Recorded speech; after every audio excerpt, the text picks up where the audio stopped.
السلام علیکم ناظرین، ایک مرتبہ مولا علی شیر خدا جنگ نہروان کے لیے اپنے گھوڑے پر سوار ہو رہے تھے کہ ایک نجومی مولا علی کے پاس آتا ہے اور کہتا ہے، اے علی، یہ جنگ آپ مت لڑیں۔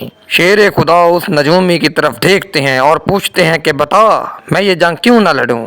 آخر اس کی وجہ کیا ہے؟ تو نجومی کہتا ہے، آپ کا ستارہ گردش میں ہے، آپ یہ جنگ بری طرح ہار جائیں گے۔ مولا علی اس کی بات سن کر گھوڑے سے نیچے اتر آئے اور اس نجومی سے بولے کہ اچھا، تو تم ستاروں کا حال جانتے ہو؟ نجومی بولا، ہاں، میرا تو کام ہی یہی ہے، میں ستاروں کو دیکھ کر انسان کا حال بتا سکتا ہوں، اور آپ کا ستارہ اس وقت گردش میں ہے، اس لیے آپ کو بتا رہا ہوں کہ آپ یہ جنگ ہار جائیں گے اور شکست ایسی ہوگی کہ تاریخ میں کبھی اس کی مثال نہ ملے گی۔ مولا علی نے اس نجومی کو کہا، اچھا، وہ سامنے میری ایک گھوڑی کھڑی ہے جو پیٹ سے ہے، بتاؤ اس کے پیٹ میں نر ہے یا مادہ ہے؟ نجومی خاموش ہو گیا۔ مولا علی نے کہا، تم تو کہہ رہے تھے کہ تم ستاروں کا حال جانتے ہو، لیکن یہ گھوڑی تو تمہاری نظروں کے سامنے ہے، تم تو اس کا حال بھی نہیں جانتے۔ علی پھر بولے، اے نجومی، چھوڑو اسے، یہ بتاؤ وہ کون سا ستارہ ہے جب ٹوٹتا ہے تو اونٹ پر اس کی ایک حرکت ظاہر ہوتی ہے؟ نجومی پھر خاموش۔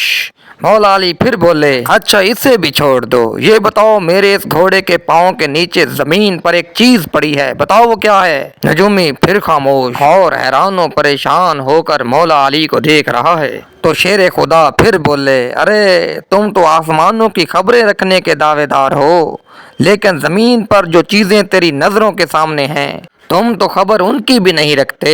سنو، میں علی تمہیں بتاتا ہوں کہ یہ جنگ علی کی زندگی کی سب سے کامیاب جنگ ہوگی، میرے 10 بندے بھی اس جنگ میں شہید نہیں ہوں گے، جبکہ میرے حریف کے 10 بندے بھی نہیں بچیں گے۔ نجومی دیکھتا ہے کہ یہ میرا کس بندے سے پالا پڑ گیا، اور پھر چشم فلک نے وہ منظر دیکھا کہ جنگ نہروان میں مولا علی کا کوئی ساتھی بھی شہید نہ ہوا، جبکہ مولا علی کے مخالف کے صرف 9 آدمی بچ پائے، باقی سب تہے تیگ ہوئے۔ ہائے، ایسا تھا علی، ایسا تھا شیر خدا، ایسا تھا مولا علی۔